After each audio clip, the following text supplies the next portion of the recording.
All right, we are live. Sorry about that, guys. Welcome to Road Atlanta here in Braselton, Georgia.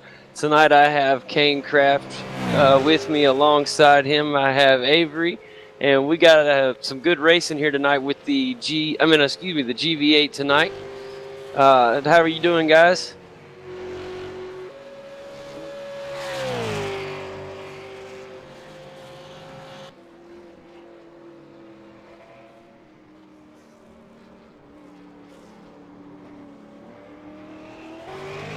Absolutely, and it will be an exhausting race, but this is one of my favorite tracks that we visit all season long. Braselton, Georgia's home track to me, and a really fun place. Uh, 12 turns, you guys know it's 2.5 miles. It's a great. It's considered one of America's best road courses. And right now, as we currently look, these guys are finishing up qualifying. Looks like we have, if we're going to do a little rundown of how they're qualifying right now, the fastest runner right now, guys, is Greg Carr with the number 5 car, the minute of 1 minute 24 seconds. Just so close behind him, is only a few tenths behind him is Nigel Baines running a second. Third is Jason Lundy. So good to see Jason Lundy trying to compete with two runners to get that inside or outside pole position there, guys. Yeah, Lundy was very impressive at the last race I was broadcasting at Okayama, so I'm real excited to see how he's going to turn out here at Road Atlanta. Yeah, should be a really good race today, guys. I'm excited to see what these guys are going to bring to the table, especially out here here today. We have a couple new guys on the track. It's going to be the first time we get to see Tony Kloosterman today. He'll be in the number 55 car. That's going to be the yellow Red Bull VA supercar you guys are looking at. We're also going to get to see another newcomer in Glenn Sidman. He'll be in the teal blue colored Ford Falcon. He is the number 83 machine. Also, you're going to get to see for the first time, I believe it's the first time we've seen Edward Crawford. If I'm correct, guys, he's going to be in the Jim Beam machine. That is the number 13 car. And I think that's all the new guys. I think have we seen Doug McFarlane before, guys?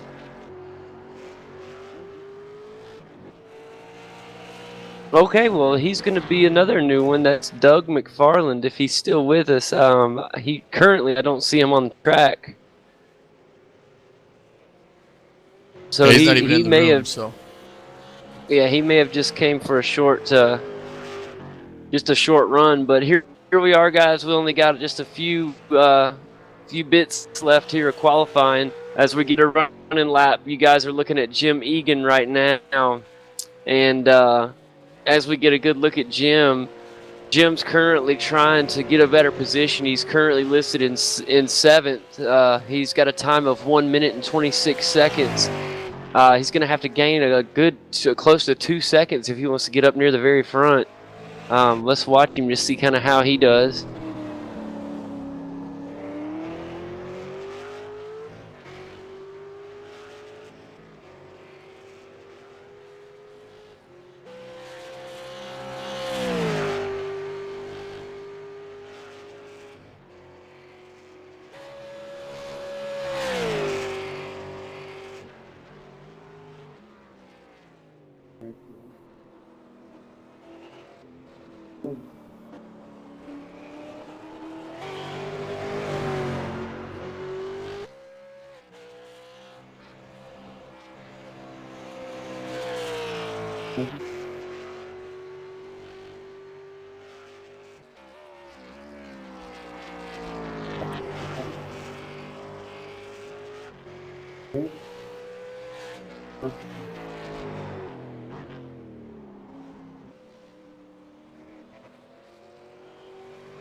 You take a look at the qualifying times here. We got a lot of guys real close. Take a look at Jason Lundy, Mario Girard, Glenn Sidman. They're all within 0.3 of a second.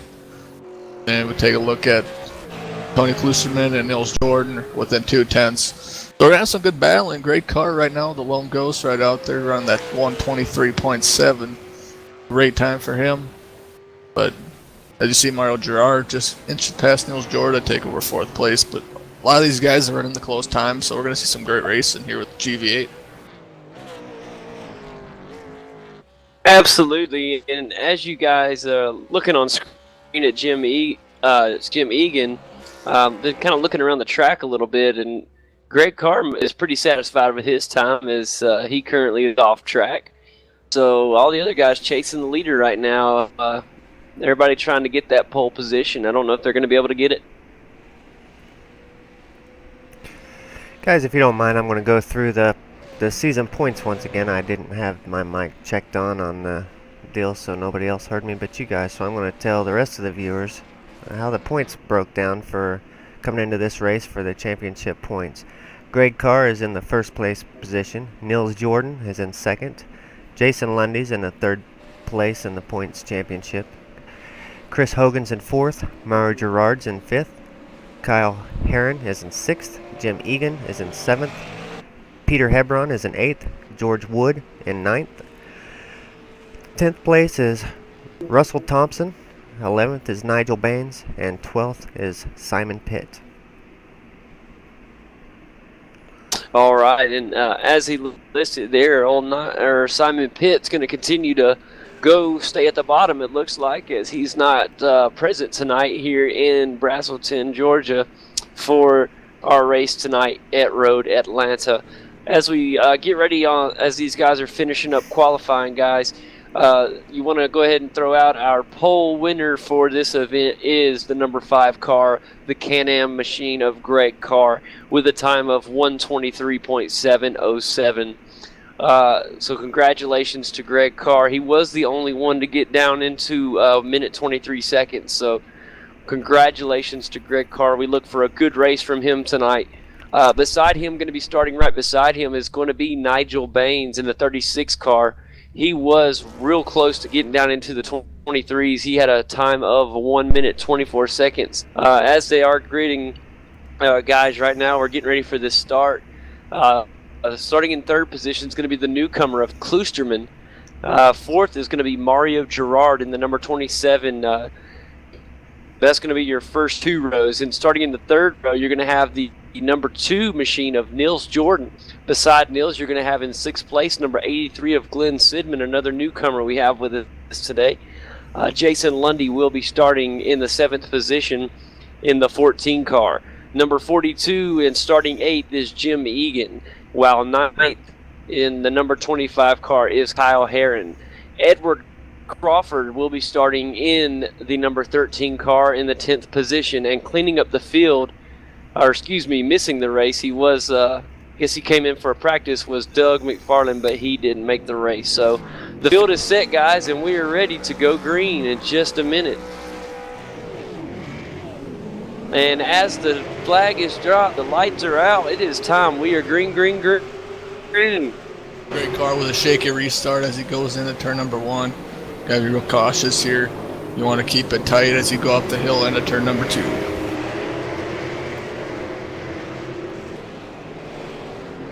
That's right, and as they get ready to head over this top hill over turns 3, they're heading down in the S's here.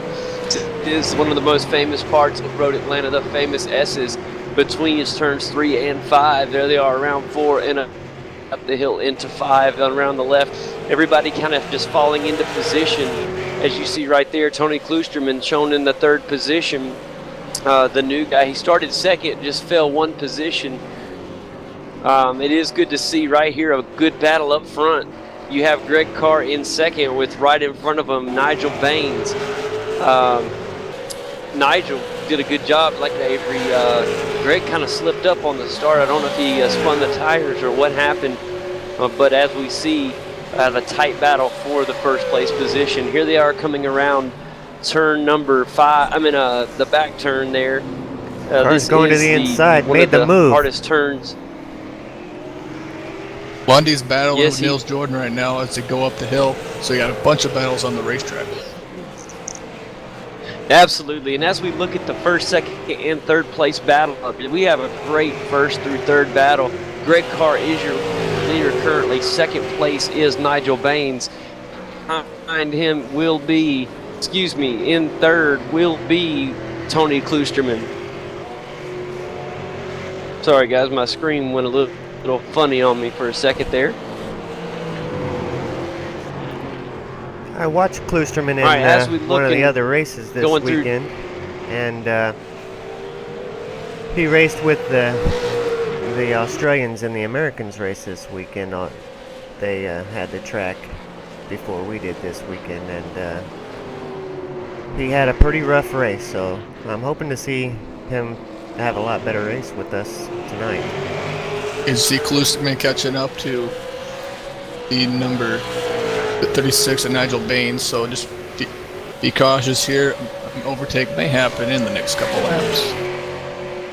And as we look at the battle between Nigel Baines and Kloosterman here, we look at Greg, your current leader, as he's getting a good space in between the first and second place. He's getting a little bit of space work between as the Jack Daniels machine of Nigel Baines and the Red Bull machine of Tony Kloosterman for that second place position. Greg Carr is liking the battle he's seeing back in second position.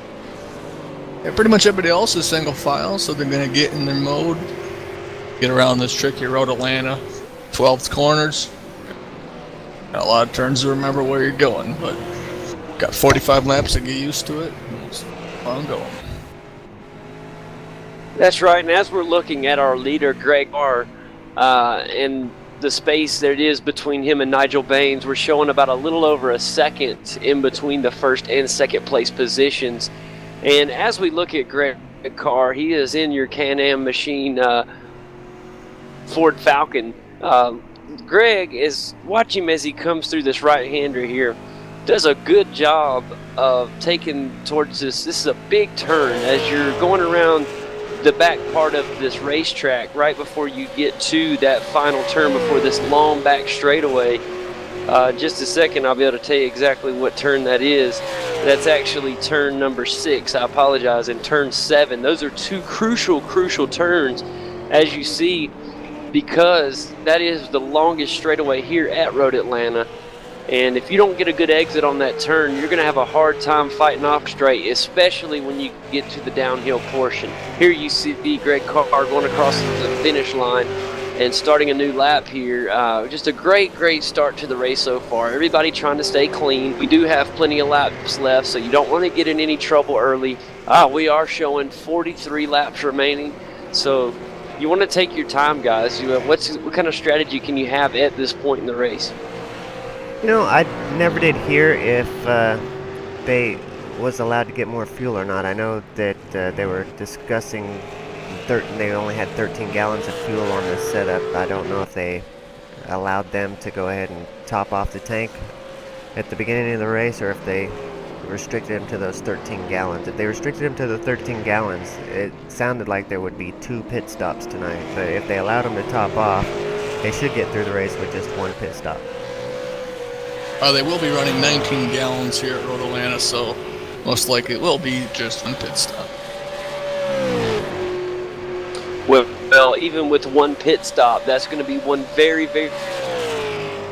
important pit stop. They all will have to make that 1 stop for fuel and tires. So it's going to be really important to see how these guys are able to handle those pit stops. You don't want to see some of these guys have had some mistakes in the pits, running over their box, or any little small slip-ups can really mess them up when they're running this tight. As you see, been kind of in a single file format so far. That may just be them trying to hold down what they can.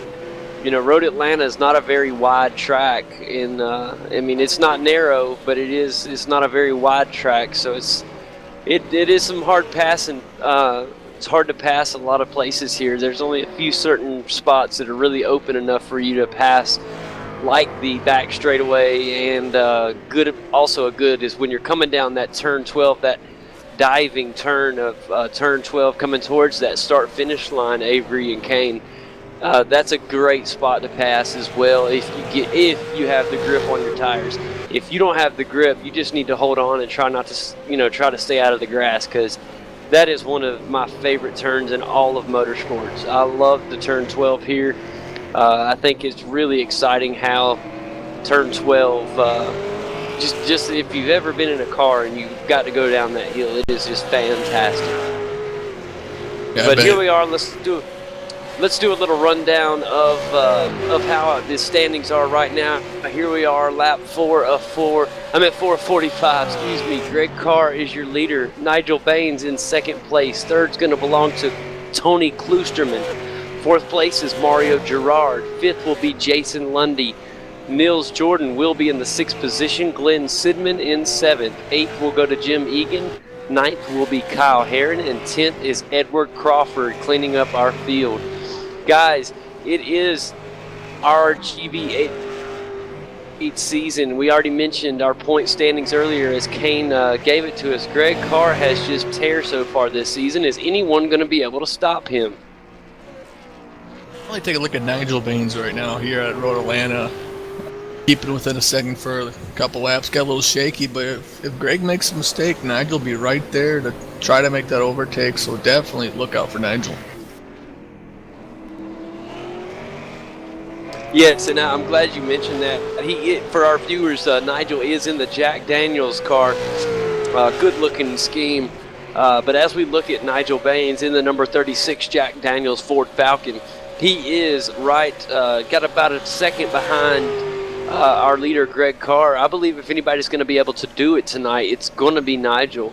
So I think Nigel Baines right now is just trying to stay as close as he can. He doesn't want to make a mistake, just like Avery was mentioning. But I noticed right as Avery started talking, it looked like Nigel a little bit coming out of that turn. So hopefully he's able to stay on Greg Carr a little bit for his sake. As we saw Tony Kloosterman and Nigel battling earlier, Nigel has definitely been away from Tony Kloosterman as Tony has lost a lot of ground compared to where he was just a little over a lap ago. See Greg Carr get up into the grass a little bit. Those little mistakes are going to hurt you. That's when Nigel's catching up to him, as you see one of the famous turns here at the Road Atlanta. The short straight getting ready to go into turn number 6. That's right. One of the places that is the famous S's here at Road Atlanta where you just saw Greg Carr kind of slip up a little bit. That is one of the places in a V8 supercar. Because the supercar has so much weight on it, guys, it's hard to turn through those S's. That's a lot of people forget. Not only is that just 3, 4, and 5 back, left, right, left, but it's also a downhill, and it's very hard when you have a car that is heavy like the V8 supercar. NASCAR has agreed. NASCAR K&N East Series will be returning to Road Atlanta for another road race, which will also be very exciting. Another car that's a little bit like the V8 supercar. But you see Greg Carr made that little mistake, and Nigel brought it within a half second. So just watch out. Greg Carr is fast, but he's not perfect. But gotta be real careful going into turn number 1. That's right. Here we are. If we could get a great look here of Greg Carr and Nigel Baines, we have a great battle here for first. It's all going to depend on how Greg Carr hangs on here. As we look at Greg Carr heading up towards turn number 5, look at him right here. He does a good job on the exit of that turn 5. There they are going uphill. They're going to head towards that most critical part of turn 6 here. And as he takes another right-hander into turn 7, this is where you really have to get that jump to get a good jump on the backstretch, guys. Looks like Greg's going to do a pretty good job of getting off the exit there. And here they go wide open. They're going to be flat out as fast as they can until they reach turn number 8 as that downhill. Here they are. You'll see them start to go downhill, guys. And this is, you're using a lot of brake to this turn number 8 and 9 here. And then you're going to have a sharp chicane here. Look at this right here. Great driving by both drivers in the first and second position right there. As you look at their times, are almost just to point more difficult. Yeah, watch out for Nils Jordan, Jason Lundy, and Glenn Sidman are battling for position. Definitely Jordan, Sidman for Now battling for 6th place, these guys. We're getting another great battle between 2 other drivers here on the circuit. Yeah, we are. You got to keep your eyes peeled all over the track, as we do have quite a few good battles going on here in Braselton, Georgia this afternoon. We got blue skies and great racing. Here you see Greg is able to get a little bit of space, so we're going to jump back and look at the battle. What was it, the 6th place? Who was battling there, Avery? And we got Glenn Sidman and Nils Jordan battling for the 6th position. You guys been... Oh, yeah, there we go. Yeah, if we can get a good view of Nils Jordan there. Nils Jordan's in the unsponsored machine there. He is in the number 2 car, and you'll see right behind him in the teal car, you will see the 83 car of Glenn Sidman. He is in the 7th position, and as we look ahead, there you see Nils Jordan in the number 2. And just what a great race so far, guys. Luckily, we've seen nothing but good, clean racing. These guys have done a good job of staying out of trouble. We are on 45 laps here today at Road Atlanta. There is a pit stop they will have to make, and if I had my guess, I would say they would be making the pit stops. The pit window for tonight will be around lap 25, maybe. What you think, guys? Seems to me that might be the goal lap. I haven't driven a lap here at Road Atlanta. Put that little gap in between how many laps left, what the window is, you might see some pit stops on a couple different laps. So we'll look forward to when that time comes. Right now, great car out in front, up by about a second, with Nigel Baines in 2nd, Tony Kluster in 3rd, Mario Girard 4th, and rounding out top 5, Jason Lundy. And as we look at Tony Klusterman right now, look at, we want to welcome him to the GV8. It's good to see new faces welcome the Red Bull machine of Tony Klusterman, the number 55 car. Here he is in his first GV8 race, guys. He's shown in the 3rd position, doing a great job so far. He gets, and as I talk, he slides, has a little trouble, keeps it clean though. He's okay. But he did get a little sideways there for a second, guys. What happened? He didn't even get a wheel off the track. That was, if you're going to lose control, that's about as good as you can do it right there. It looks like he just got in the corner a little hot and locked up the brakes and got the back wheels to get a little swirly on him. But great driving by Klusterman. Still solidly in the 3rd position. It did score him an off track there. That's a shame. Wow, I can't believe it scored even off track, because it looked like he stayed on track. If you're gonna lose control, like Kane said, way to make it just look as good as you possibly can. He's still in 3rd. Great way to save 3rd. That could have been really bad, guys. Another thing worth mentioning this weekend, we've had the Australians that have raced here this weekend, and the V8s Americans have raced this weekend. And one thing that's been happening a lot, there's been several drivers that have reached the 17 count on the incidents and have gotten disqualified. Now that won't happen here with our league rules, I don't believe, but even in those bigger races, a lot of the professional drivers have been disqualified from having 17 off tracks on this track. I sure know I would have been disqualified if I did a V8 supercar race. So props to those guys that are making it through the race, because it's tough. 45 laps here. Those off tracks do count up. Nils Jordan trying to hold off Glenn Sidman right now. Lundy's doing a great job keeping her about 2 seconds up. I was just about to say, just as you look at these guys head downhill through the S's, Greg Carr getting a good jump, as he's going to have to, as Nils Jordan is knocking on the back door here. We are already on lap number 12, and these guys are battling their hearts out already. Every time we see it, we get to talking, and next thing you know, Nils Jordan's knocking on the back door. Yeah, Nils Jordan's doing a good job. It seems like once Nils is up, Nigel Baines trying to battle with Greg Carr right now. Greg's in the lead. Yeah, that's what I was saying right here, is that you got Greg Carr in the lead position, and Nigel Baines doing a great job. He's got a good jump on the backstretch here, guys. I don't know if he's going to be able to make the pass, but he makes a really good, almost. He's not going to be able to get it here as they go into the break of this chicane, and as they head towards final turn number 12, Greg Carr's going to get a great jump, and he's just going to be able to hold first a little while longer. Here as they head towards lap number 13, guys, you have still your leader, Greg Carr. Watch out for Nigel Baines right now. He is racing good. He's waiting for Greg Carr to make a little mistake. You see Carr slips up a little bit, which is going to allow Nigel just to inch his way a little bit closer going through the S's. Might be trying to make a overtake as you go in. Coming out of the S's, go into turn number 6.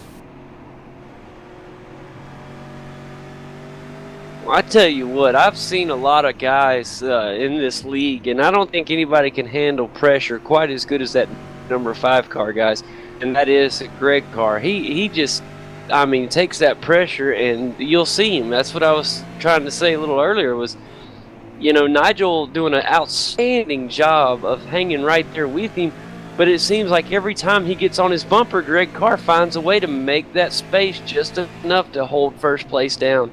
A great camera view by Kane tonight. Look at that as we look on the roof cams of both Nigel Baines and our leader Greg Carr. You can see these guys just battling everything they got this early in this race. These guys right here is really going to come down to pit stops. They're going to have to, I mean, you can see it right now. 0.2 of a second means the world between them right now. So it's going to be really fun to see how things work out a little bit down the road. We haven't had a good battle for first like this point in the season in the GV8. Greg CARR's looked up a little bit. Nigel's catching him a little bit, but he's always loses a little bit. See, he's pushing Greg Carr, and Greg's making some mistakes. You don't see that very often from CARR. Yeah, and it's nice to see somebody applying some good hot pressure to Greg Carr. He needs some pressure every once in a while. That's right. He needs to feel the heat. He got championship. Look on the inside, guys. There might be a chance. Oh, and it looks like Nigel got caught up on that curb a little bit. It slowed him down a little bit more than he liked. He had to get on the brake just a little bit more than he wanted to. But once again, you see Nigel Baines right on the bumper of Greg Carr, and Greg Carr finding a way to stay in first.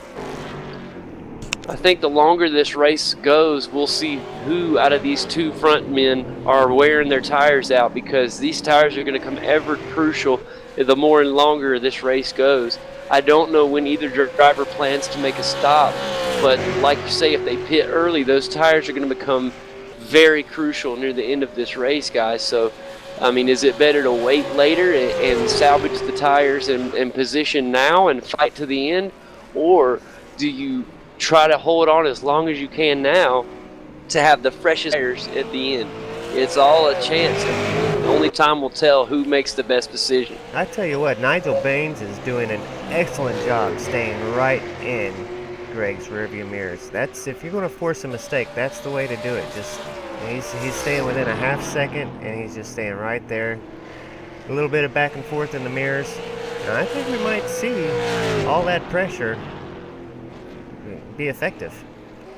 Well, what I'd have to I say think you're with the pit right, strategy- Kane, and the reason why I think that is because as you watch Greg Carr, you notice look behind Nigel Baines right now. You see nothing. There's nothing but road. Greg Carr is having to drive that car, but Greg also is having to look in that rearview mirror constantly to see where Nigel Baines is at, and that just doing that can get exhausting. When you have somebody that is constantly on your bumper like that, it really can over time can wear you down. And I mean, I don't know, we really haven't seen anybody of pressure to Greg Carr like this season yet, so it'll be interesting to see how it turns out. Yeah, Nigel But Baines nobody don't is have putting any pressure on Nigel. Yeah, there's an entire straightaway without a car back there. Well, the thing I would So- do with pit stops is you got a couple of options. You could either say you're with the fuel window, you could pit early, or you could run that longer fuel window in the last segment of the race. That's gonna help. You're gonna be running with tires more worn down.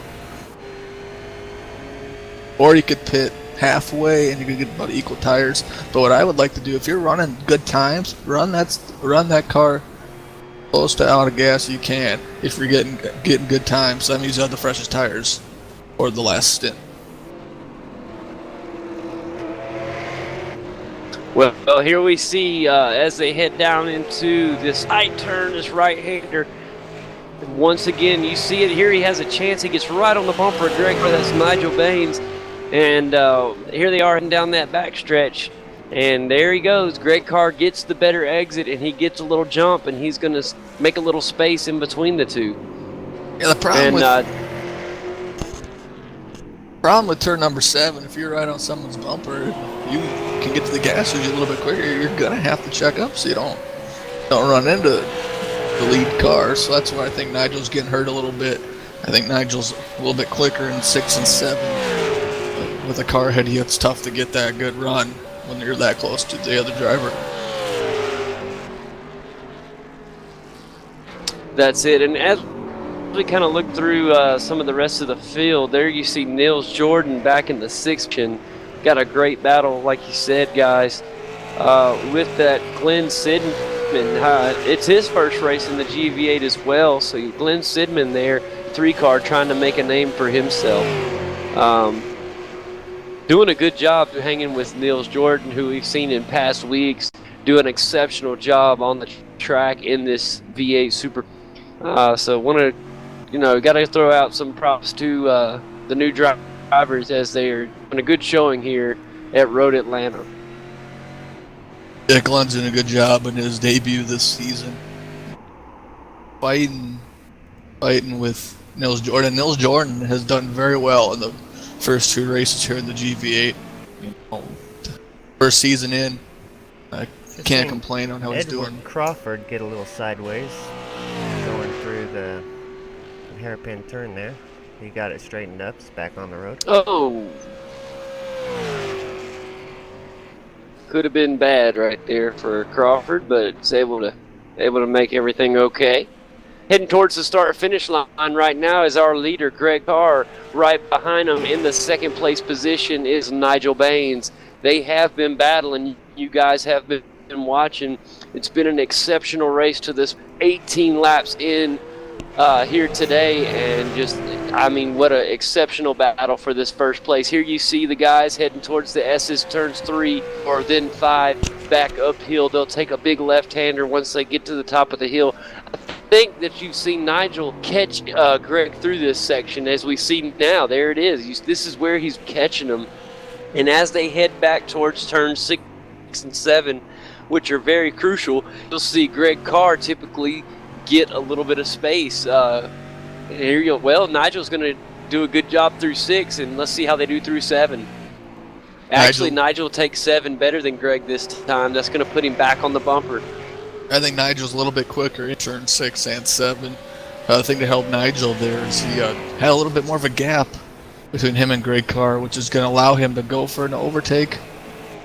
He checks up a little bit. And he's going to try on the inside, Avery, and he's not going to be able to get it as they get down here to the bottom of the hill into the chicane. And good job by Greg Carr to hold off that battling Nigel there. Just an excellent job by both drivers. Looks like Nigel's going to try again, maybe at the bottom of the hill. No, Greg's going to have the advantage and lead another lap. Yeah, this Greg is Carr lap held the left 19. Greg Carr held the left side lane, so that allowed him to regain the leads. Nigel very quick in the S's, very quick in the 2nd sector of the race course, and that could hurt Greg Carr in the long run because that is one of the most crucial points of the racetrack. But as pit stops will be coming up.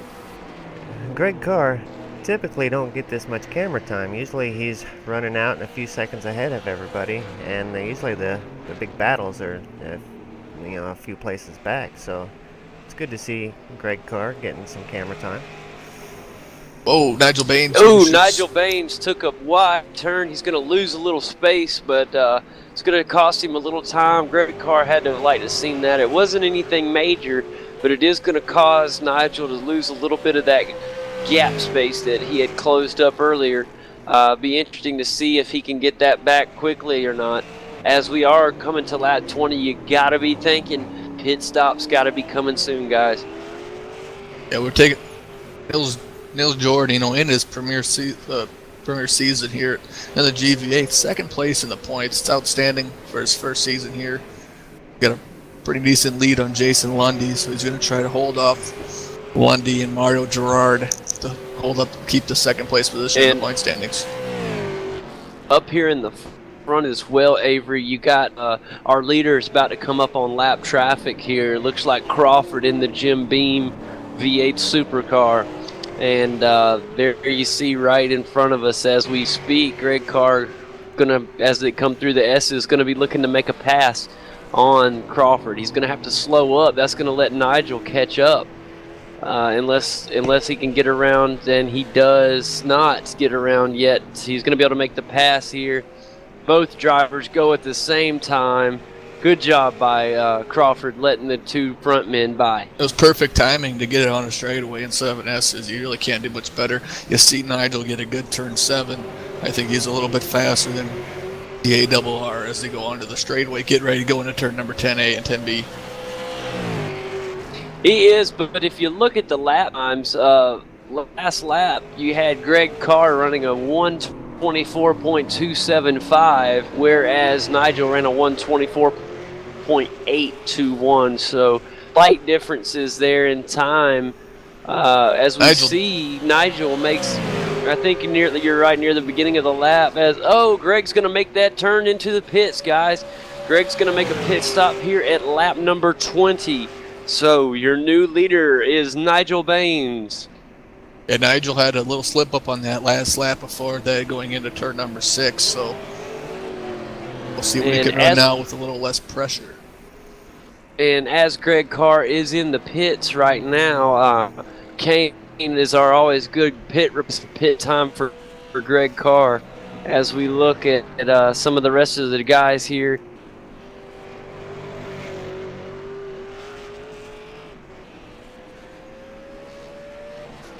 And 16, looking on 17, through 18, he must be changing his tires too. He's at 20 seconds.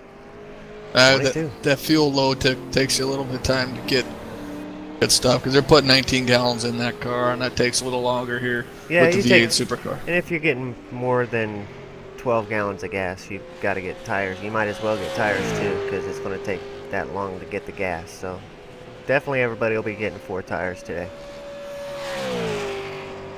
Absolutely, and right now I want to go ahead and do a quick rundown of the positions as they run. In first place, we have the number 36 car of Nigel Baines. Shown in second is the number 5 car of Greg Carr. Tony Kloosterman shown in the position. Fourth will belong to Mario Gerard. Fifth will belong to Jason Lundy. Nils Jordan holding down the 6th position. Battling close on his tail is the number 83 of Glenn Sidman in 7th.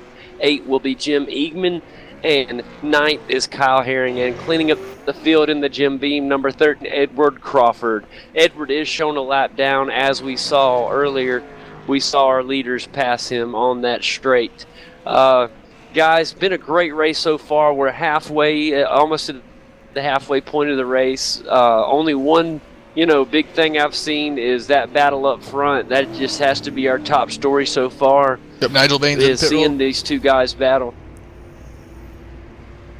Nigel Baines in pit lane, so he's going to try to time it. As you see, Greg Carr actually in the 7th position. Nigel Baines was in the pit stall for 27 seconds. Greg Carr was only in there for 23.8. So a little bit slow for Nigel Baines, a little bit slower than he would have liked. He's going to have to make up that time on the track. And if you saw the race earlier, guys, these two guys were neck and neck. So we told you earlier, these pit times were going to be crucial. You can see the gap there as Greg Carr has a pretty nice sized gap on Nigel Baines right now. But if Nigel runs good and clean, he can make that time up. He just can't get nervous and can't get worried and start making mistakes, getting desperate. A new leader, Tony Kloosterman. Running his debut this season, leading the lap. Good for Tony. Good to see some new guys out here leading some laps. Even though it may be because of pit strategy, but hey, bring that Red Bull V8 supercar. Doing a great job. That's right. And if we look at Tony right now, you got some camera time on him. It's his first race here at the GV8, leading a lap. That's got to be good. He's fixing to go around the Jim Beam machine, Crawford, and doing a good job there. Here they are on that back straight. He looks like he's going to be able to catch him this time, but it's going to be really fun to see how some of these other guys, when they start making their pit stops, guys. Now I think we have Mario Girard in the pits right now, if I'm not mistaken. So Mario Girard taking his, getting it out of the way. Sure, Kane will keep us updated with that pit time as well.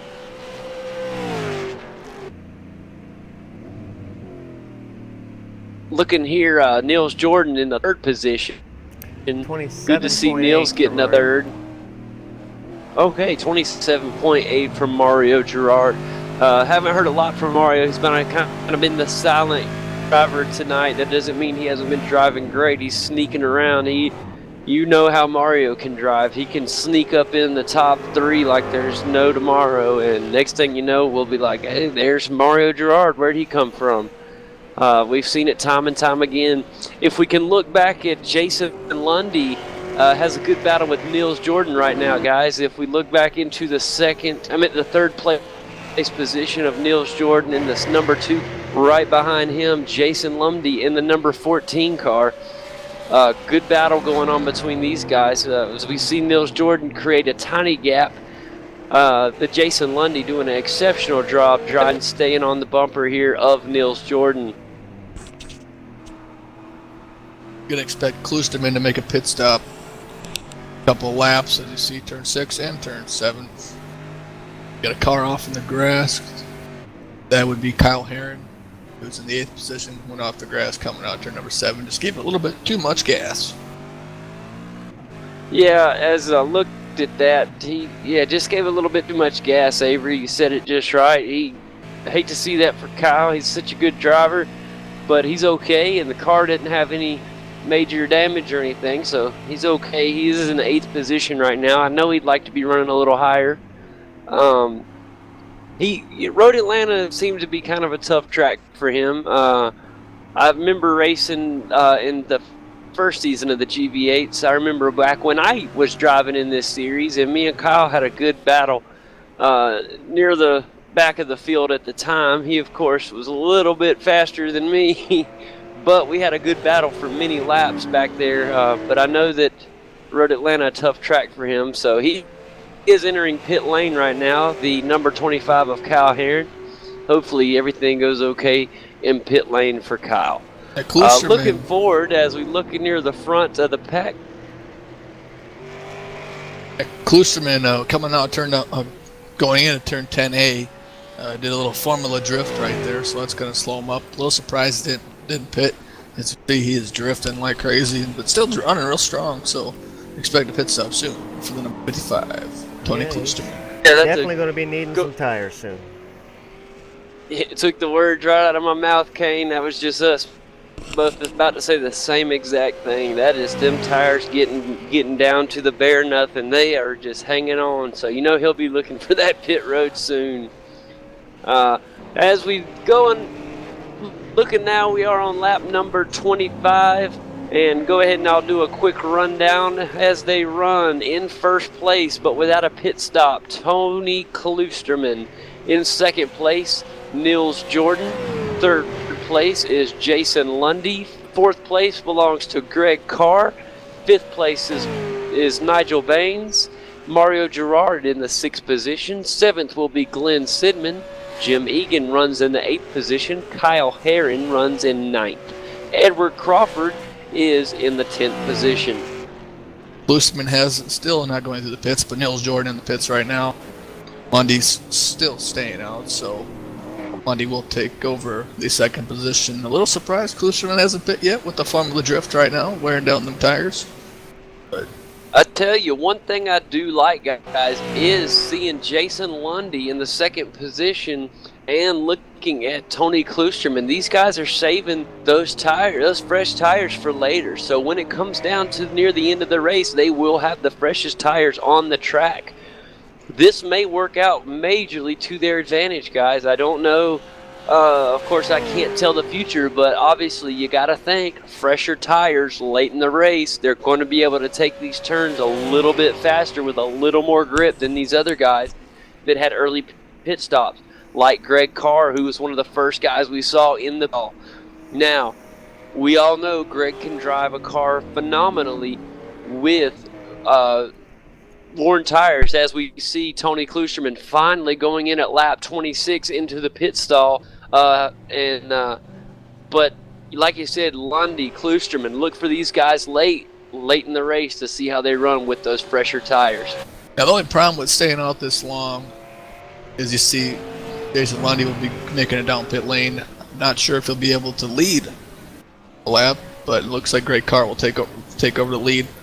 But staying out this long, you know, you didn't run a little bit slower times, so is it going to be worth to maybe run a little quicker times? It all depends what that gap is, so got to look out for that. But Greg Carr getting that huge lead, I don't think it's going to be a problem for him, except for Nigel Baines. Nigel is slowing up a little bit, but yeah, he is. I looked at his last lap time, Avery, and I see him get in the grass a little bit right before the S's section, and he's okay now. But his last lap time was a minute 25.8, where earlier we saw him down in the minute 24 mark. So hopefully we can see Nigel get his lap times back up. He has such a great race going. I hate to see him lose some time. We already saw him in the pit stall, a little bit more time spent with the pit crew than he wanted to. But we really don't want to see him. I hope he, you know, that's what I didn't want to see is inspiration cause, a little bit of trouble up there for Crawford. Slows him down. That's going to cause an easy pass, of course, by the lap car. Nigel's going to get around Crawford with ease. I'm sorry, is that Jim E? No, that is Crawford. I'm sorry, it's Edward Crawford there in the 13th car that Nigel Baines just passed. But Nigel's shown in fourth, guys, so I hope to see Nigel, back to what I was saying, get back down into the 1 minute 24 times where he belongs. looks like he will be taking over the second position as he goes out the start-finish line. But once again, next Monday night at the same time, we go into the GV8 series. Will be featuring at the famous Phillip Island. Oh yeah, that's another one of my favorites. Phillip Island, just absolutely gorgeous racetrack. Yes, he did. Yes, he did. Looking at Greg down into the S's, he's okay, but good gosh, look at his last lap time, guys. 1 minute 23 seconds, .887. I mean, that's like a qualifying lap. Yeah, this guy right here. That does move him up into the fastest lap. No, that wasn't one of the fastest laps. Ran 123.7 on lap number 2. Thing to be cautious with Greg Carr is, you know, with the fairly little bout of off tracks, he's one of the most consistent drivers here in the series, if not the most consistent. So to beat him, you got to be a little bit more consistent. You know, tonight has been a night of off tracks. Looking at the score sheet here, I would say Greg Carr has had over 10 off tracks at this point, but so has everybody else. This race has just been riddled with off tracks. And a lot of that has to do with this track is not a V8 supercar made track. This track is, I mean, this is a hard track for these V8 supers. A lot of elevation change, a lot of sharp turns, as you see Greg Carr heading down through the S's now on camera. But it's a hard track, and a lot of those incidents, I believe, are from just one tire coming off at an inopportune place. You get a half a tire on the grass. Apexes, when you're going over the hill and you can't see the apex and you take it just a little wide and get a tire off. That's usually what causes most of them on this track. Absolutely. And Nigel Baines catching up a little bit to Greg Carr, so just trying to inch his way closer. Tough. As we look at that gap, at 7.5 second gap, Kane and Avery, I mean, you got 17 laps remaining. Do you think that he's going to be able to close that gap? And if so, how's he going to be able to do that on a guy like Greg Carr?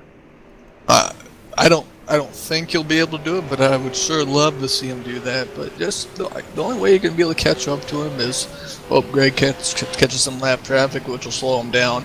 He just got to be consistent. I mean, that's the biggest name of the game with the V8 supercars. Consistent. Well, Avery, it looks like Greg Carr will be coming up on some lap traffic soon. He will be coming up on Jim Egan pretty soon, who is in the 8th position. Jim racing right now, really good, trying to stay on the lead lap.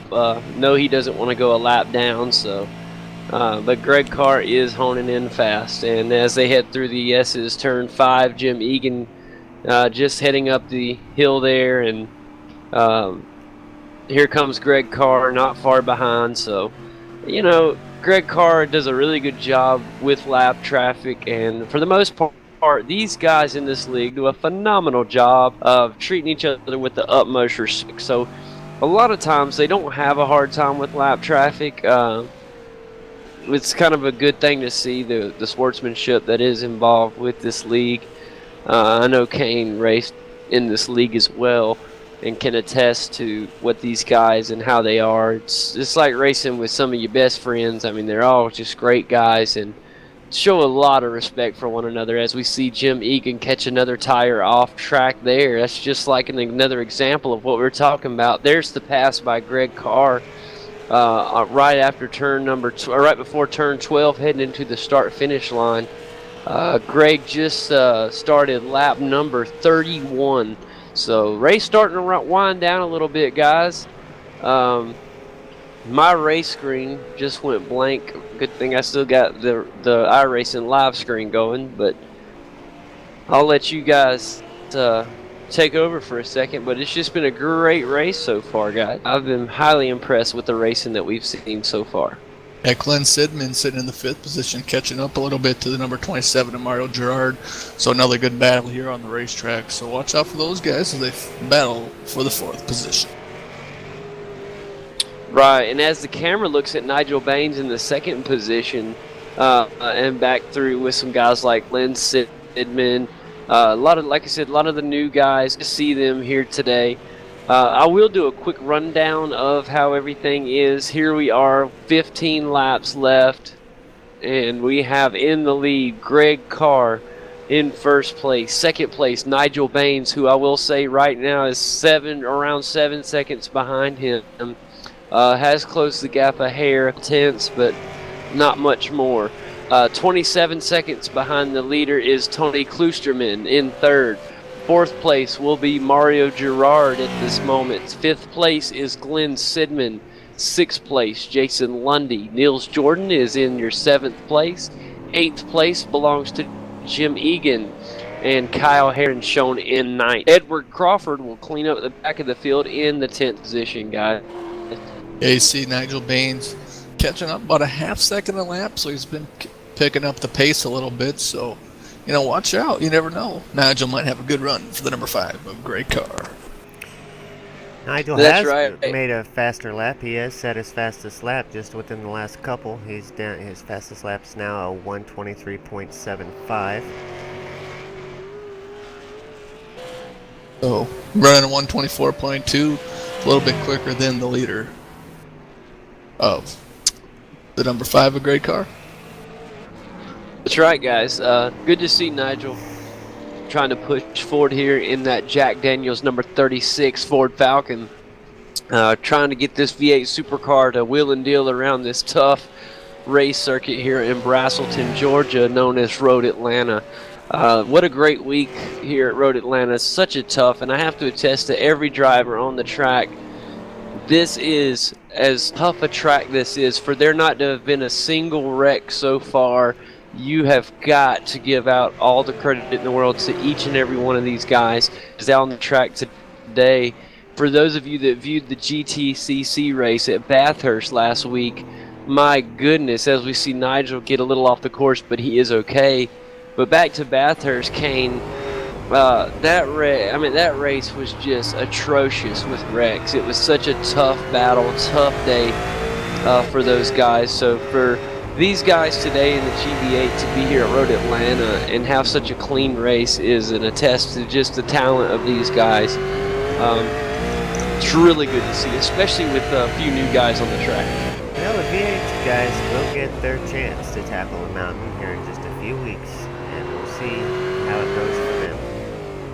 And Nigel's a little swirly. That's right, guys. For those of you that are looking forward to it, that race will be December the 9th, and that will be at Mount Panorama Bathurst. We really hope you guys will join us December the 9th. We're going to have a big show for you guys.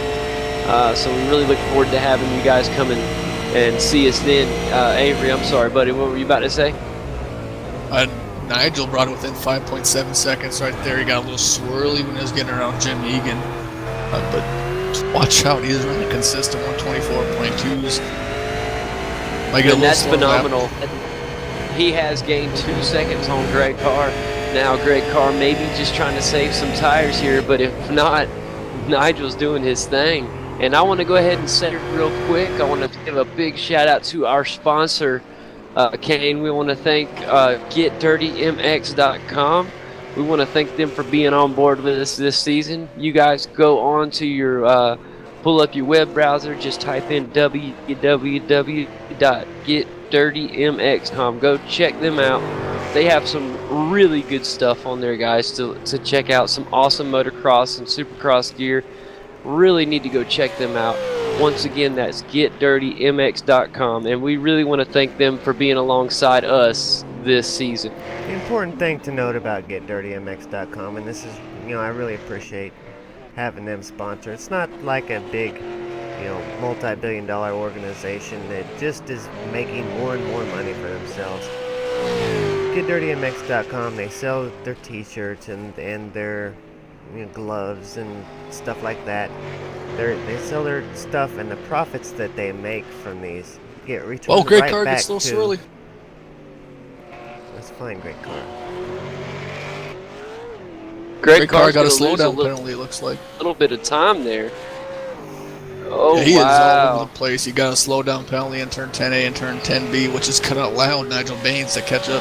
Just ran a 127.9 from Greg C-A-R-R. You don't see that very often. Well, Greg Carr is coming up this hill, and he is going to be blasting it, trying to gain some of that time back. Big time slip up from Greg Carr. I know any other drivers, we wouldn't make such a big deal, but that is going to cause Nils Jordan to be in the rearview mirror. Not quite on the bumper, but he will be in the rearview mirror of Greg Carr. Yeah, Nils Jordan with 11 laps remaining, guys, anything could happen with the pressure about to be applied back on the number 5 car. And Nigel Baines running strong in second position. Running real quick.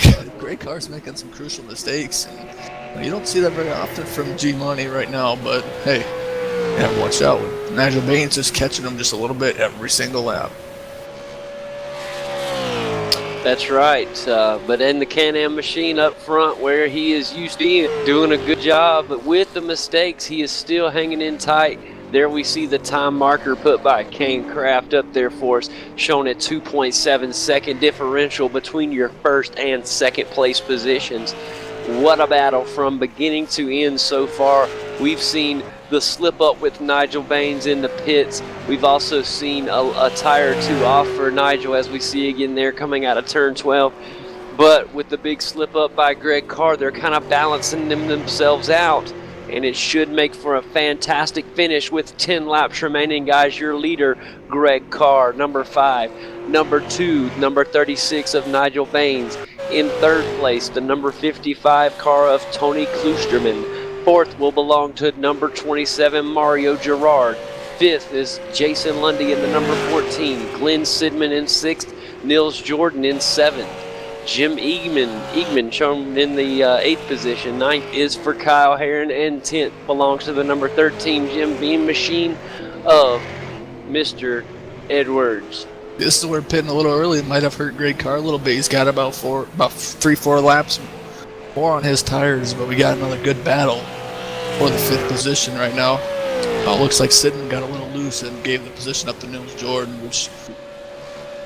Yeah, Nils Jordan in the red and black car, doing a good job passing there and holding him off As the camera goes back towards our leaders in just a second, we'll be looking at Greg Carr again. That gap has gone out a little bit. Greg, as we look at the times, Greg just ran a 124.92, and looking back right behind Greg Carr, Nils Jordan just ran a 124.65, so a little bit faster lap for Nils Jordan there. Nigel Baines. I'm sorry, what'd I say? Nils Jordan. I said Nils Jordan. I'm sorry, You got Nigel Baines. Nils Jordan about 5 times. Yeah, that is. I'm sorry about that. I don't know why I keep saying that, but yes, that is Nigel Baines with a little bit faster lap there. Yeah, he's reeling him in. Trying to catch your leader. As there's only 9 laps remaining, things will start to get a little heated up.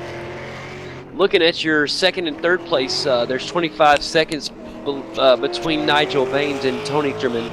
So doesn't look like Tony's going to be able to try to catch Nigel. It looks like our battle today is between Nigel Baines and Greg Carr. Yeah. Also worth noting that there's 15 seconds between Kloosterman and the place behind him. So Kloosterman's just kind of riding around the track there all by his lonesome. He's don't got to worry about nobody behind him and nobody in front of him. Yeah, Edward Crawford was in turn number 6 and got a little into the grass and got a little loose, which caused him to get into Glenn Sidman, which eventually lost his position. I mean, total accident, but you hate to see it for Glenn running a strong race.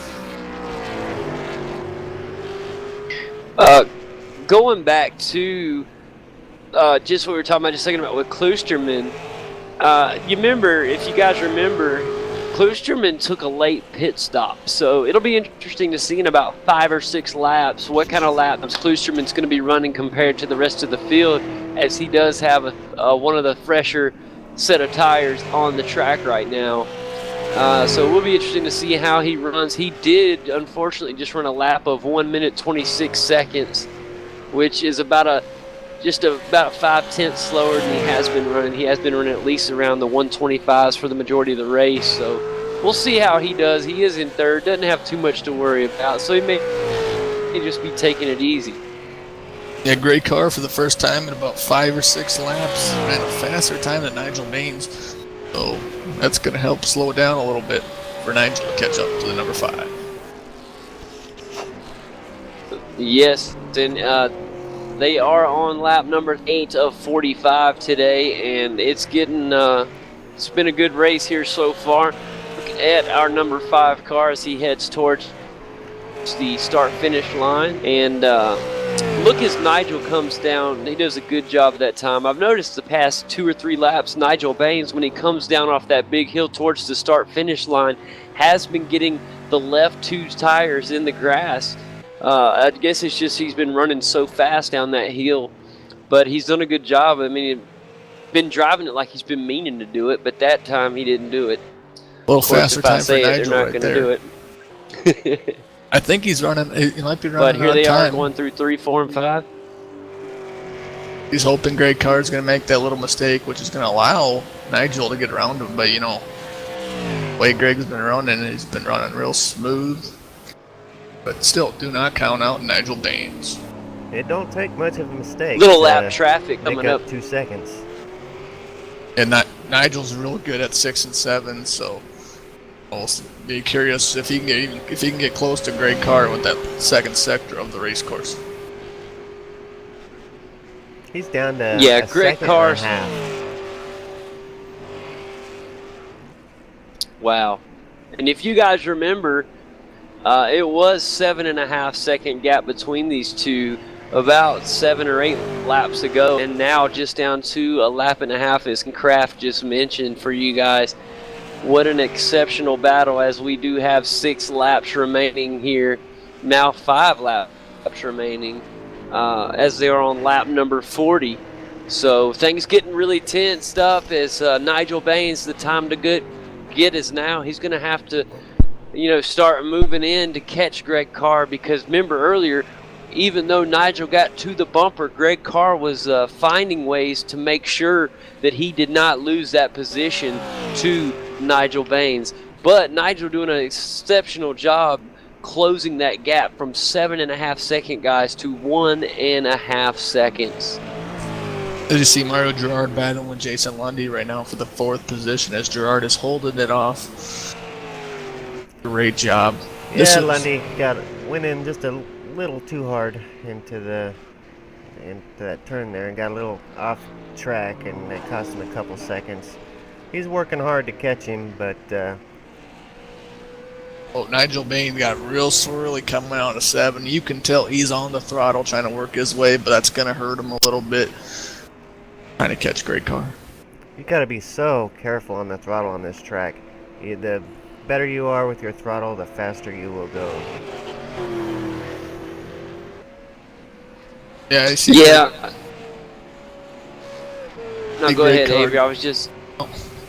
No problem. Nigel Bain still managed to run a 124.497. That's pretty darn good for that, getting real swirly coming out of 7. So he knew he had a real fast lap, so... Couple laps to go, and we'll see if he can catch up to number 5. Great car. That's right, guys. We are on lap 41 of 45. Have Greg Carr, your leader. Behind him is Nigel Baines. These two have been battling all day long, and it's come down to crunch time.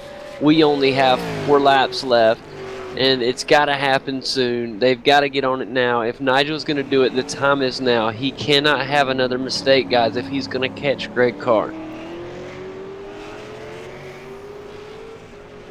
Yeah, if you look right now, as they're heading down that back straight, it looks like Nigel is in striking distance, but it just seems he can't get any closer. It's like that he's reached that plateau of about 1.5 seconds behind Greg Carr, and he just can't grab any more time from him. As they come up, it's gonna, but the one thing is, Avery and Kane, is as time goes, the pressure in both of these cars is up. So we've seen mistakes from both of these drivers in this race. So it's not like Greg Carr is invincible. He can make a mistake, and if he does, it's going to open the door for Nigel Baines to possibly get in that first place position and grab the first victory of this season. Yeah, the lead's within 1 second, so he's catching them real quick. Yeah, as they come up on this lap car, we could see that slow him down just enough to make a really close race out of this. It's going to be a nice finish. Absolutely, and that is the lap car of Glenn Sidman, one of the newcomers, and he does a fantastic job and gets out of the way. Greg Carr giving him a wave on the way by, saying, "Thank you, buddy." That really helped Greg Carr out with Glenn sliding over like that, allowing him just to drive right by. Both of the two front men go right by, so you still have the same gap as before. Lap traffic, no problem. Yeah, they've been catching most of these lap traffic going into turn number 6, which is actually allowing them to, not get slowed down, which is great for, both drivers. 0.7 of a second separating Greg Carr and Nigel Baines. Greg has got to be seeing that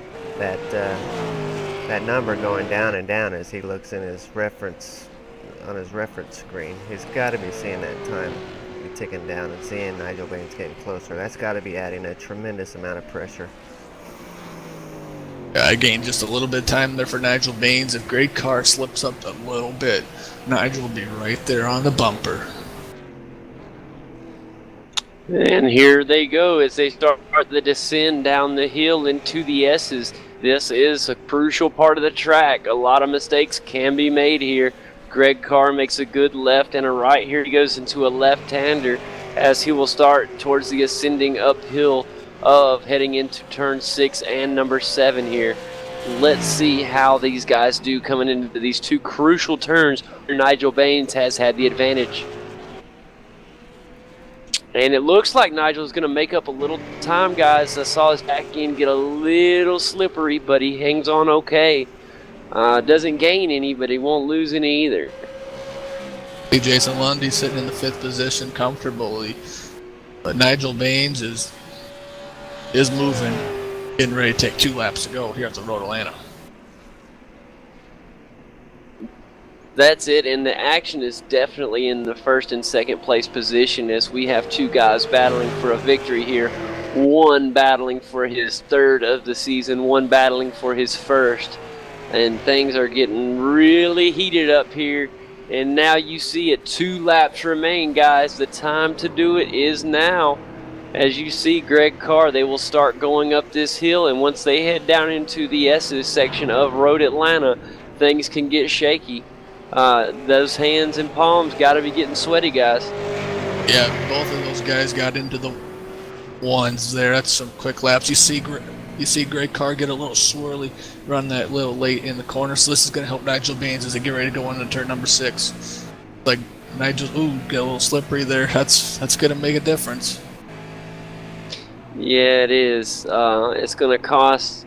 And here you see him going into the crucial 6 and 7. Greg Carr, does okay. They both get through 7 okay, heading down the back straight. And Greg is getting a little bit of a breather, but not much. Yeah, Nigel didn't screw up there. It would have been a little bit closer battle, but we still have about a lap and a quarter to go, so still time for mistakes. Man, I tell you what, just to be in Nigel's Jack Daniels Ford Falcon right now. You're going to the final lap. Here it is. It's got to be now or never. We're final lap, Road Atlanta, week 3. Here it is, guys. It's got to happen now here at Road Atlanta.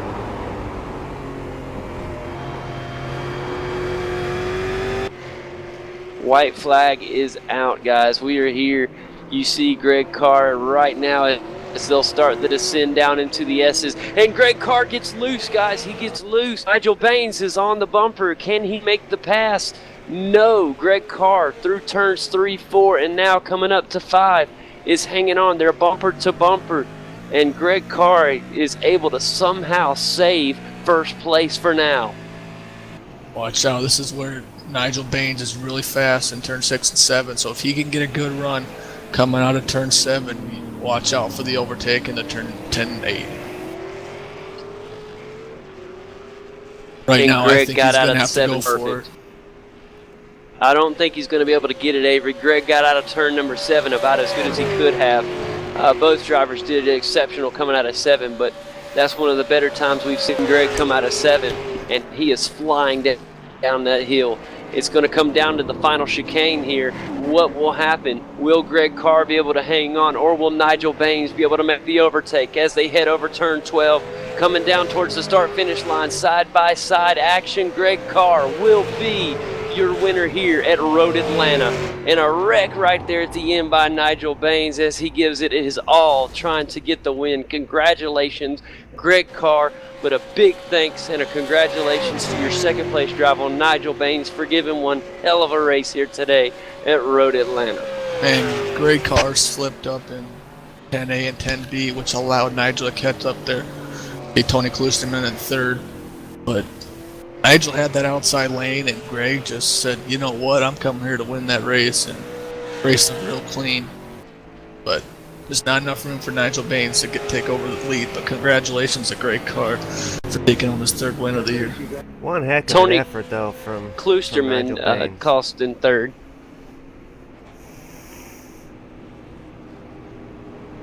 Mario Gerard. Yeah, there you see Mario Gerard crossing the finish line there, taking 4th. Tony Klusterman, as you saw a second ago, did in 3rd. And guys, that we just saw one of the best, to me, the best race of the season so far. Yeah, looks like Jason Lundy has run out of fuel and is coasting to the start-finish line. Hopefully, well, Nils Jordan taking home top 5. Man, Nigel Baines with all guns a-blazing right there in the last turn. As Jason Lundy just crosses the finish line in 6th, that's got to be a heartbreaker, as he looks like he ran out of fuel right there at the end of the race. Looks like maybe Glenn Sidman's also out of fuel.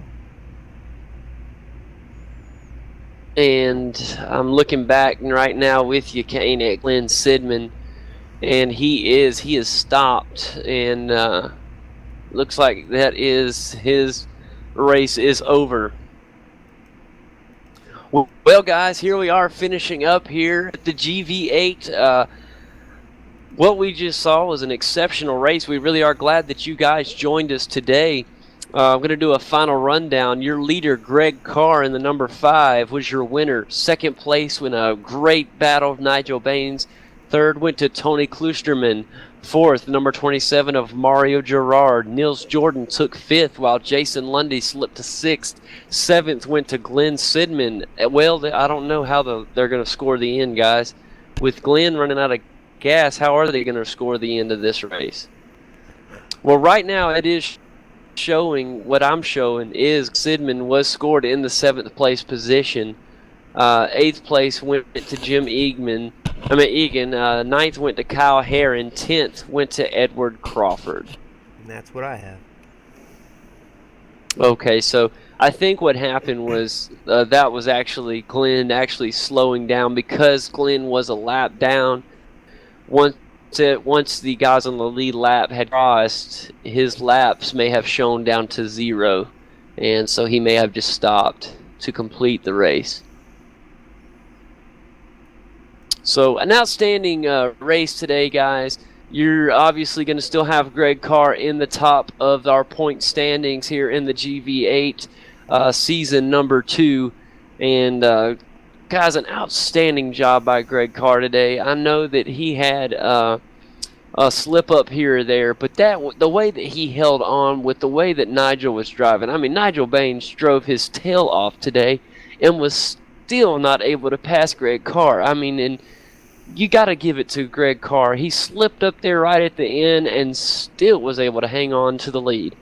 Awesome. I can't wait, and hopefully we're able to hear from some of these guys real soon. Just for such an outstanding race today. Avery, what do you have on the race today, bud? Oh man, it was a great race. As you could say in Nigel's words, I went guns a-blazing in the last corner, and he went down with a fight. A lot of battling for around the racetrack. Mario Gerard and Jason Lundy were battling.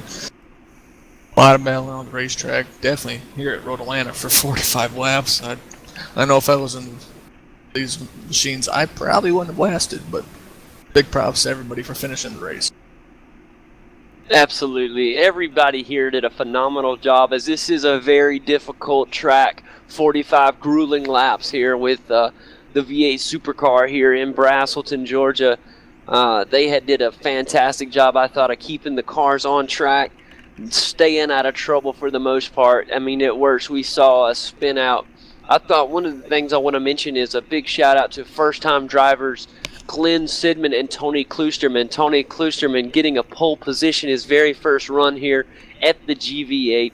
So we want to welcome the number 55 car and Red Bull driver Tony Klusterman and the number 83 car of Glenn Sidman to the GV8, both having outstanding first runs here in the GV8. Thought they did a fantastic job, especially when Tony seemed to get that, or not seemed to, he did get that car sideways and was able to save it just fine and actually held on to the 3rd place position. Yeah, it was a great race, and I'll see you guys next week in Australia. I gotta hit the airplane to make the race, so another great race here at the GV8. It was a great time calling the race with you guys. All right, well, Avery's gonna head out, buddy. It's good talking to you, Avery. I'm hoping we can get a driver or two in here in just a little bit. Yep, look forward to next Monday night again here with the GV8 at Phillip Island. Absolutely, and next week we will be at, like Avery McDonald just said, we will be at Phillip Island, so I cannot wait to go down to Aussie land, and that's just one of the most beautiful tracks that I think that you can go to. I love having that ocean in the background. It's a really fast track. I can't wait to go there. It is made for V8 supercar racing. I love it. Kane, what were your thoughts on the race today, bud? I enjoyed it. It was nice to see someone get up there and compete for the win.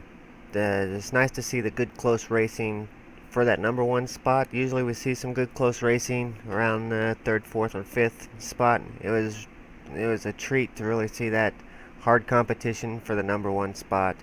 Everyone drove a good clean race tonight. It was it was a lot of fun. It was a long race. I'm sure the drivers are exhausted, but it was a pleasure to watch tonight. And I was glad to see some good competition. I was too. I really wish that we could have had the chance to talk to either of our top two drivers tonight, as both of them drove phenomenal drives.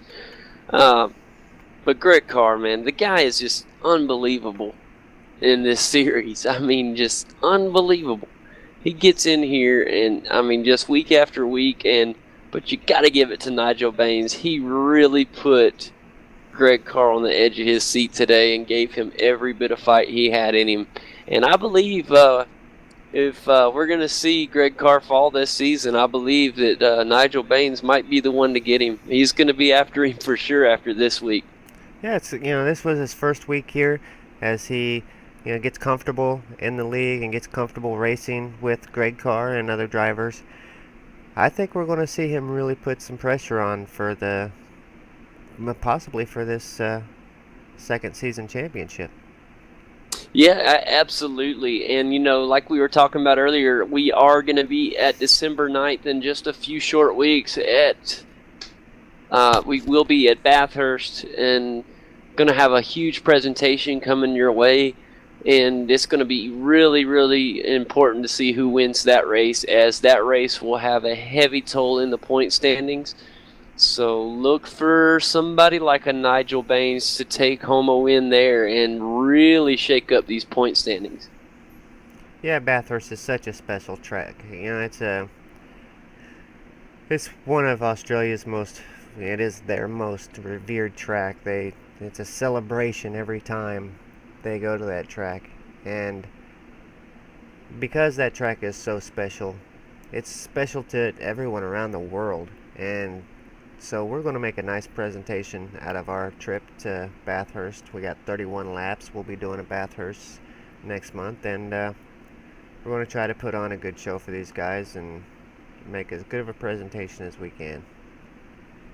Absolutely, and I can't wait to do it. It's going to be really big. We're going to have a really nice pre-race show for you guys, as hopefully in weeks to come we'll start to have a little more of a pre-race show anyhow for you guys. We tried to get on today and show you some of the qualifying action just to see how these guys get gritted in the positions that they are.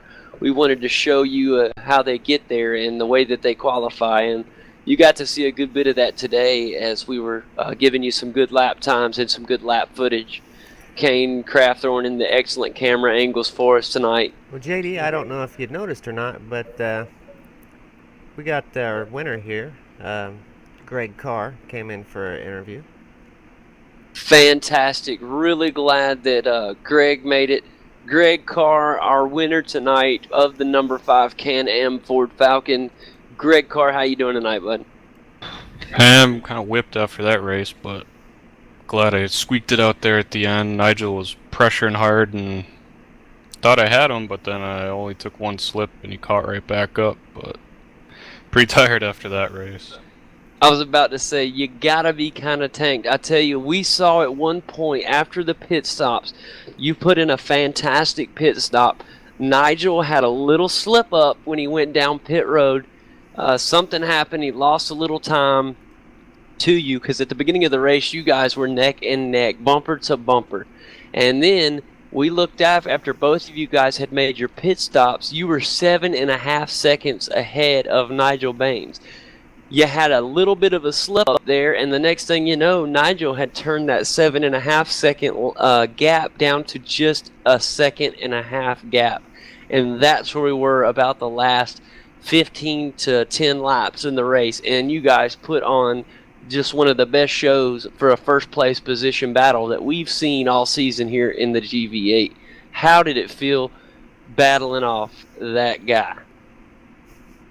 Well, yeah, I noticed after the pit stop I put a little time on him, and I don't know if he slipped up on the track or not, because I put a little bit more on him, and then I just kind of was cruising around and I saw he was inching in, and then I had that slip up going to the chicane, and then I really started to have to watch my mirrors, and kind of threw me off a little bit and was overdriving the car, and I think he was too, and we both we both made some mistakes there on that last lap. I was just glad he didn't put a bumper to me and try to move me out of the way, because he easily could have up there. I think the third or fourth turn when I went off in the grass, but no, we brought it to the line, and it was a really good race.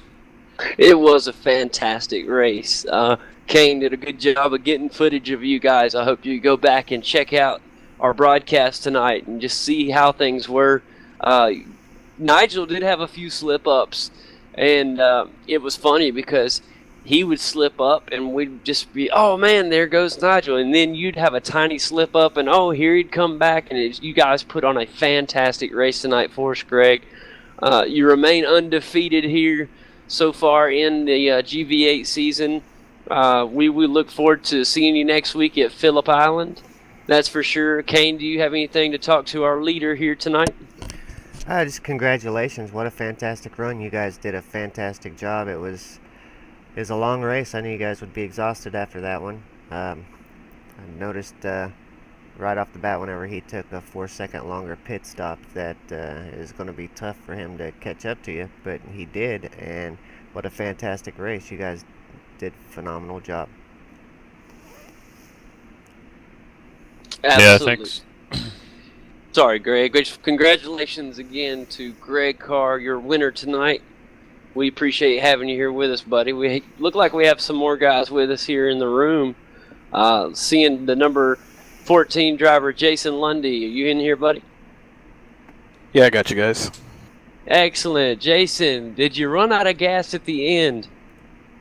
I sure did. I figured I'm not that fast here. This isn't a good combination of car and track for me. But I figured the only way to get around the guys in front of me was to kind of change my strategy up a little bit.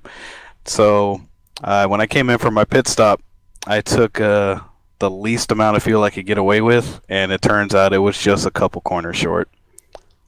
And I mean just a couple corners, because you actually crossed the finish line. It just was rolling. Yeah, clutch in and coast.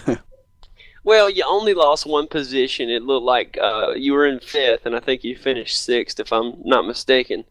So, all in all, a really good race tonight.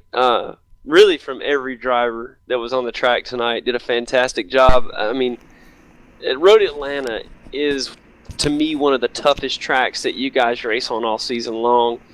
It's not made for the V8 supercar. It's a tough track for this car. Like you said, this track car combination is very tough. And every single driver that was on the track tonight had tires in the grass all night.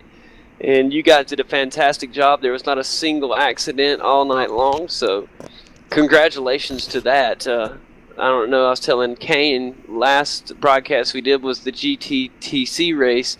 Last Tuesday night at Bathurst, and there was quite a few accidents out on the track, quite a few incidents. So you all guys did a fantastic job tonight, putting on a great show for us.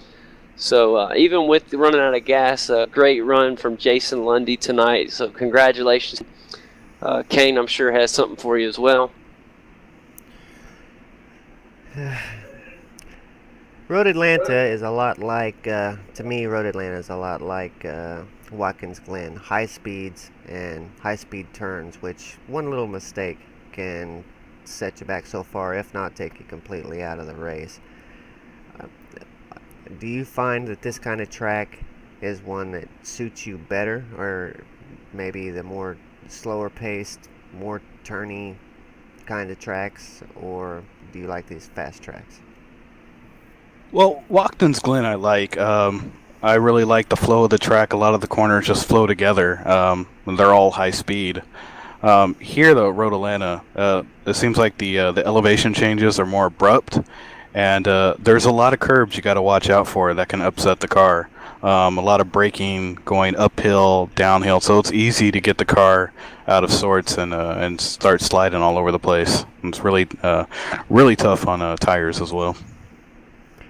Yeah, Watkins Glen ain't that great of a comparison because in Road Atlanta you have such heavy stops, so you're going from fast and you're really hard on the brakes, where Watkins Glen's more of a easy flowing track. But they are both high speed tracks, just lots different on the corners. I like Watkins Glen too, but this track here is just so tough. You got to be so aggressive on the curbs, and it can be so dangerous. But it was good to see that everybody had a good, clean race. Yeah, it was a nice, clean race for the most part. We didn't see any big accidents.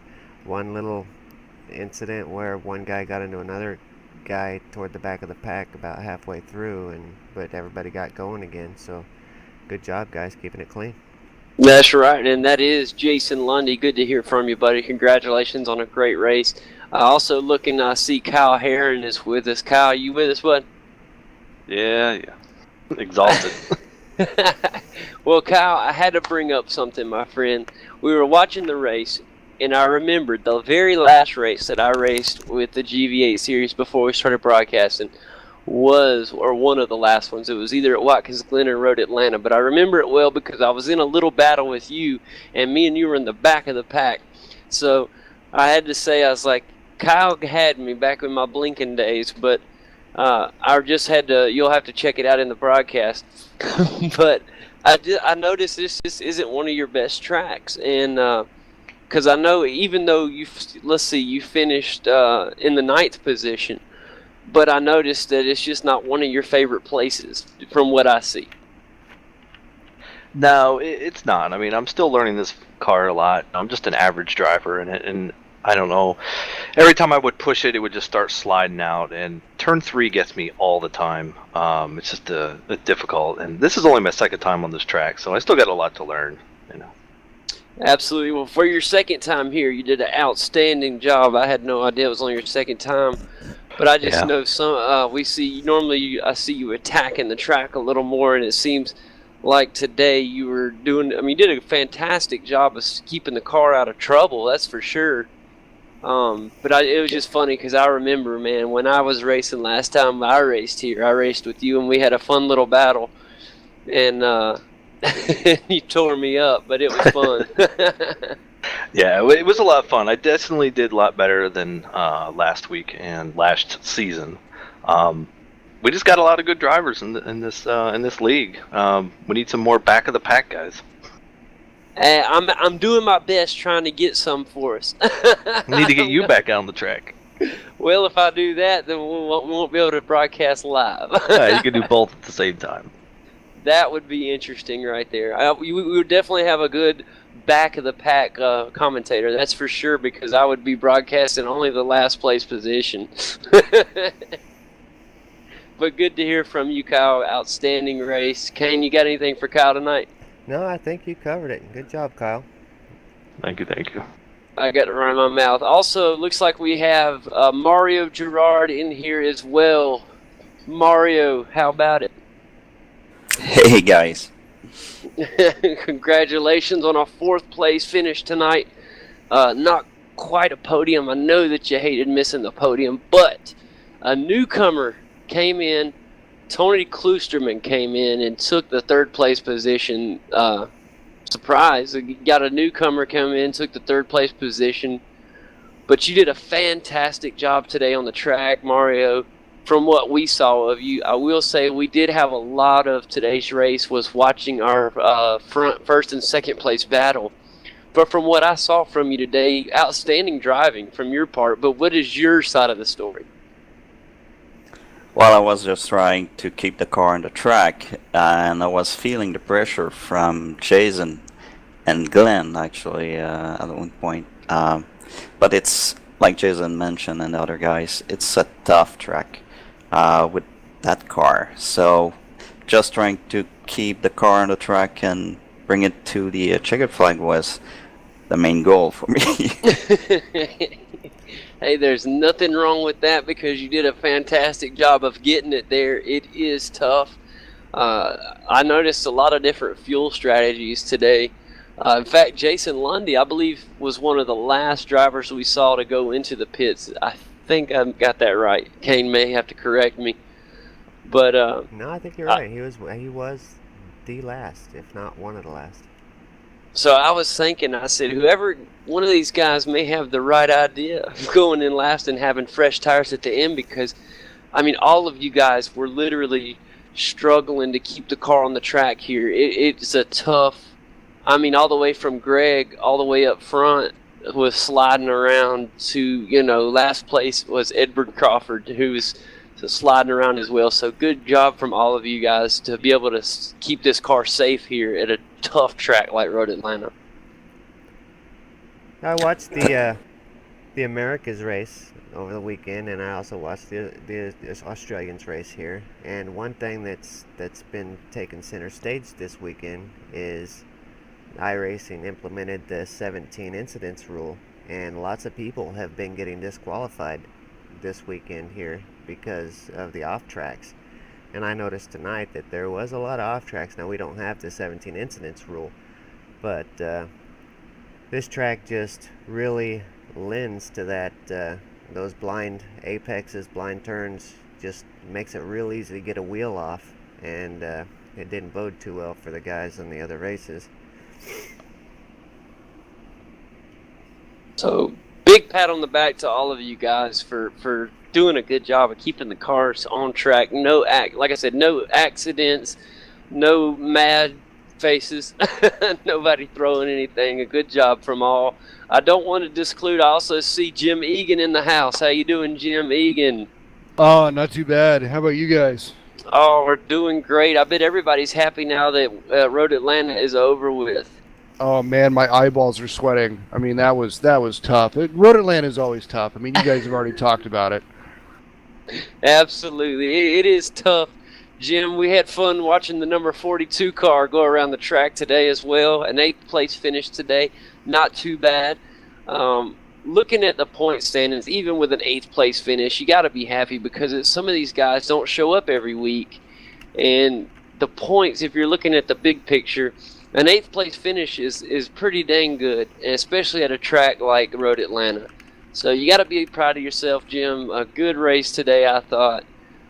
Stayed out of trouble. I know it's not where you wanted to probably finish, but to me, it's a good finish to finish in 8th place. Like I was telling Kane earlier, we got the big broadcast coming up for you guys.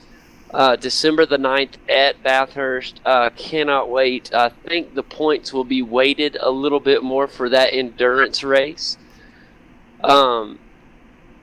So, if you're hanging in the points, getting 8th, 7th place finishes, I think if it were me, I'd be practicing my butt off for that track and that race. Because if you could somehow win an endurance race, it'll really jump you up in the points position, in the point standings for this season. Well, there's no chance of that for me. But if I could at least, if I could get a top 5, I would be super happy to get a top 5 at the mountain. 8th place is probably all I could get out of the car and myself today. But yeah, I mean, if I could get a top 5 at Mount Panorama, I would be over the moon. That would be awesome. I tell you what. Go ahead, Kane. I'm sorry. As we've seen with the GTCC, the GTCC as JD found out last week. That's hard to say. GTCC, kind of a tongue twister. But as we found out watching that last week, that's a tough track. There was a lot of wrecks, a lot of big mishaps at the mountain. So I think just finishing the race at the mountain, 31 laps at the mountain, that's going to be a trophy-worthy event right there. Well, I mean, that's what it is. I mean, last week was all about survival. And it's going to be even more so with these, overpowered, under-tired, under-braked cars. It's just going to be, keep it clean, keep it off the walls as much as you can, keep it out of other cars. That's really going to be the key to the race, is basically just survival. And this goes for all the drivers that are in here with us tonight, and we really thank all y'all for coming and talking to us after this race. It's funny, and for those of you drivers that didn't come and join us after the Bathurst GTCC race, we did understand. but it was kind of funny. That had to have been just an event driving there because all the incidents we had, and so to take the GV8 series there in the V8 supercar, which is the ultimate car track combo that track is there for. Cannot wait. Look forward to seeing you guys there. Next week we will be at Phillip Island. That's another one of my favorite tracks, as it is another Australian track. Favors the V8 supercar very well. Look forward to seeing you guys there. High speeds. Can't wait to see you guys there. What are some of the things you guys are expecting to see at Phillip Island next week? I think it's going to be some good racing. Last season there was a lot of close racing on that track. It's a very good track with the V8, good speeds. It's not difficult. Yeah. Oh, sorry. No, Jim, you go right on ahead. I was just gonna say, basically back up what Kyle said. I mean, I had that's one of my favorite tracks in this car because it's so wide open. There's a ton of runoff if you get it wrong, which I do. But it's just a really good track for these cars. So I'm looking forward to that one, and actually I'm looking forward to Interlagos as well. That's going to be really interesting with these cars. It is. I can't wait for them all. It really will be. Looking at Phillip Island, if you guys remember, we had a really big field last season at Phillip Island, as it was the very first GV8 race that we did.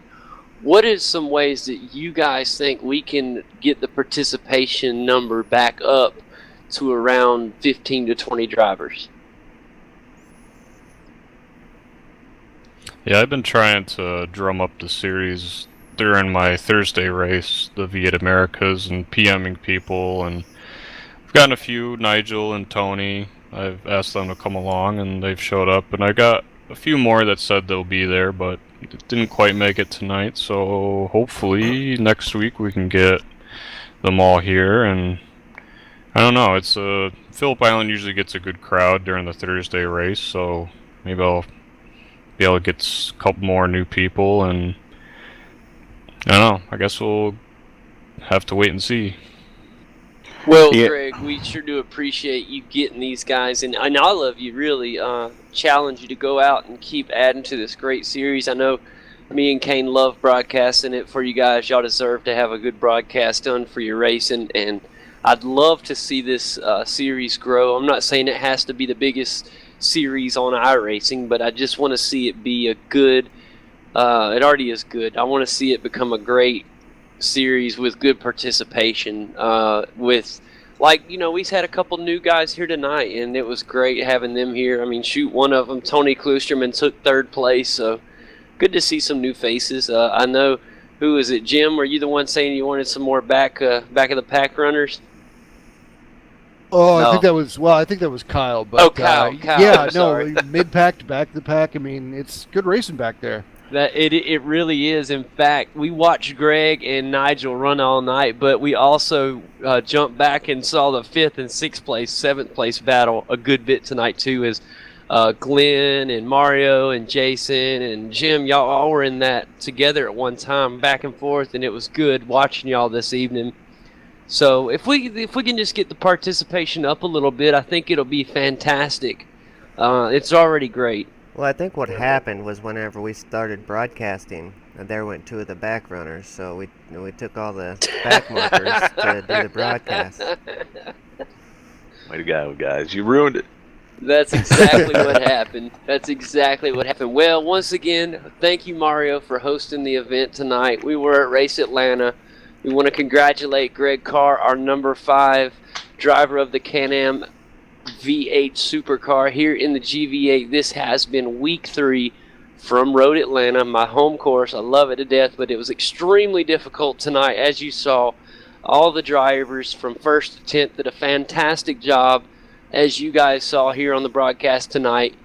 I'm JD Smith. Alongside me, Kane Kraft. Avery McDonald was with us earlier. Thanks for joining us, Jason Lundy, Greg Carr, Jim Egan, Kyle Herron, and Mario Gerard. We sure do appreciate having you here to talk with you post-race. Once again, we are brought to you by GetDirtyMX.com. Please go check them out. They have some great supercross and motocross gear. Go check them out. Say hey. Tell them you race for the GV8s. And guys, we will be in Phillip Island next Monday night.